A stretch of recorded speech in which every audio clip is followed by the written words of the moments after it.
Every single day, Europe burns $1 billion just to keep the lights on. That's the entire annual GDP of Jamaica, spent daily. Imagine German factories going dark, electricity bills tripling overnight, winter with no heat. That was Europe in 2022. Now, they're betting $1 trillion it never happens again. But here's the catch. Half of what they're betting on has never been deployed at a continental scale before. They have about 5 years to find out if they're right. What happens next determines your energy costs, global supply chains, and who controls the world economy for the next 50 years. Let's rewind to February 24th, 2022. Russia invades Ukraine. At the time, Germany got 55% of its natural gas from Russia. Then, Russia weaponized the supply. They turned off the taps. Gas prices exploded by 1,000%. Factories shut down because electricity cost more than their production revenue. Governments faced an impossible choice. Spend everything or let people freeze. They spent $800 billion in just 12 months. That's Switzerland's entire economy gone. But the spending revealed something far more dangerous than the crisis itself. Europe had no backup infrastructure, no alternative supply chains, no real energy security outside of Russian and Chinese control. They had built the world's most advanced economy on a foundation that could vanish overnight. And it just did. This wasn't just an energy crisis. It was a structural failure decades in the making.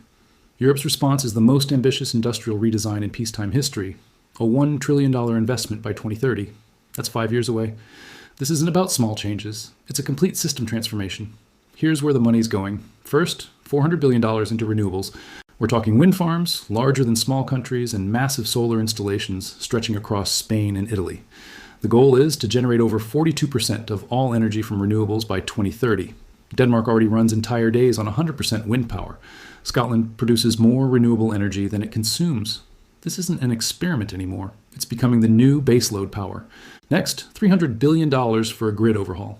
You can't just plug renewable energy into infrastructure designed for coal plants in 1950. That S like running modern AI on dial-up internet. The system can't handle it. Europe is laying 40,000 kilometers of new transmission lines. That's the circumference of the Earth. And installing millions of smart meters and massive battery storage facilities. Then there's the $150 billion bet on a hydrogen economy. Green hydrogen could replace natural gas for heavy industry, shipping, and aviation. The hope is that it becomes cost competitive by 2030. If it doesn't, huge industrial sectors have no clean alternative. A $100 billion nuclear renaissance is also underway. France, which gets 70% of its power from nuclear, is doubling down. Even historically anti-nuclear countries are reconsidering. The problem? New plants can take 15 to 20 years to build. The deadline is 2030. The math just doesn't add up. On paper, this plan looks rational. The cost of solar panels has dropped 90% in a decade. Wind power is now cheaper than fossil fuels in most of Europe.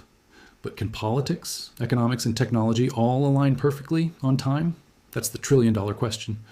Because there are 3 massive risks that could derail this entire plan. And Europe doesn't need all 3 to fail. Just one is enough. Risk 1, the battery gap.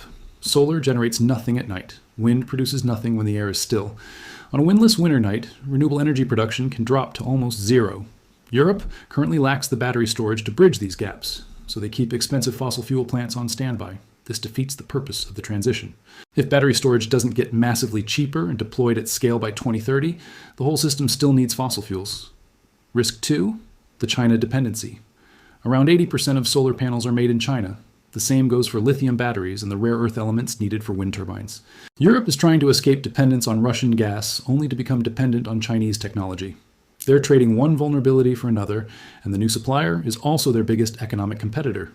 Is that real energy independence? Risk 3, the cost explosion.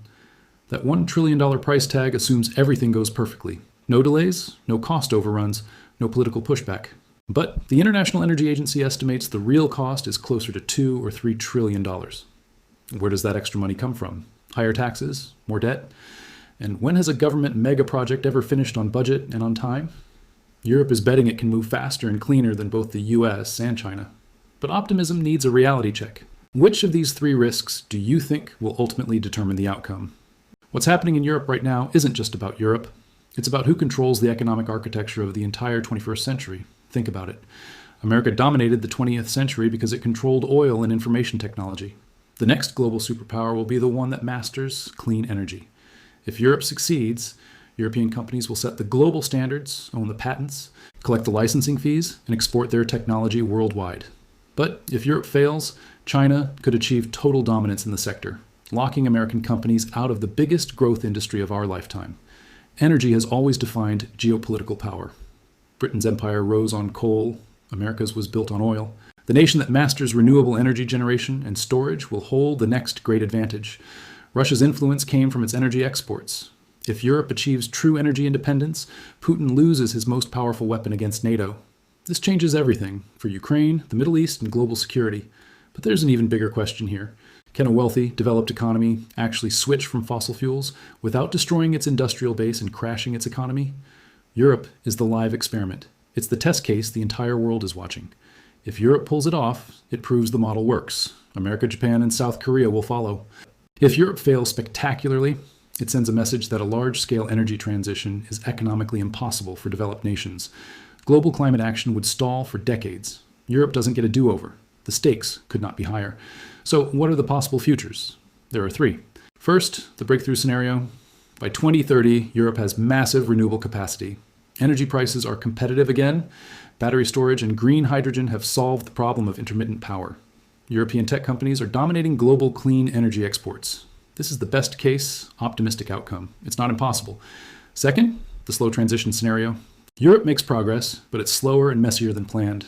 Some targets are hit, others are quietly postponed. Energy prices stay a bit high, but they're manageable. Some industries leave, but most of the manufacturing base stays. The transition works, but it takes 15 or 20 years instead of 8. This is probably the most realistic outcome. Third, the industrial collapse scenario. This is the nightmare. Costs spiral out of control. Energy prices remain cripplingly high. Energy-intensive industries flee to America, the Middle East, and Asia. Unemployment spikes, a deep recession hits, and a political backlash brings in governments that reverse all climate policies. Europe falls behind permanently, and the window for global climate action slams shut. Two of these futures are survivable. One is terminal, and the next 18 months will decide which one we get. So, what should we be watching? 4 critical indicators. First, German industrial production. Germany is Europe's industrial heart. If its factories can stay profitable with higher energy costs, the model is working. If major plants start closing or moving, the model is failing. Germany is the ultimate test. Second, winter 2025-2026. This will be the big stress test. Can Europe keep the lights on and prices stable without Russian gas? Will renewables and storage actually cover demand, or will we see blackouts? This will show if the investments are delivering real security or just expensive symbolism. Third, electoral results. Watch the elections across Europe in 2025 and 2026. Will voters continue to support the transition when the costs show up on their bills? If they elect governments that promise to go back to cheap fossil fuels, the whole project will collapse. We're already seeing this trend in some places. And fourth, technology breakthroughs. Are battery costs still falling? Is green hydrogen becoming commercially viable? Technological progress could make this whole thing dramatically easier. Stagnation could make it impossible. The timeline is unforgiving. This is the defining economic test of our generation. Success proves wealthy nations can go green without sacrificing prosperity. It would accelerate climate action, redistribute global power, and create new industries. Failure proves the opposite and sets the world back decades. So, here's my final question for you. You're allocating capital today. Real money, real stakes. Where does it go? European solar and wind betting on a breakthrough? The hydrogen economy as a high-risk, high-reward play? Battery tech companies, which might win regardless? Or do you short European industrial stocks and bet on collapse? Drop your complete investment thesis in the comments below. Explain your reasoning. The most insightful analysis gets pinned.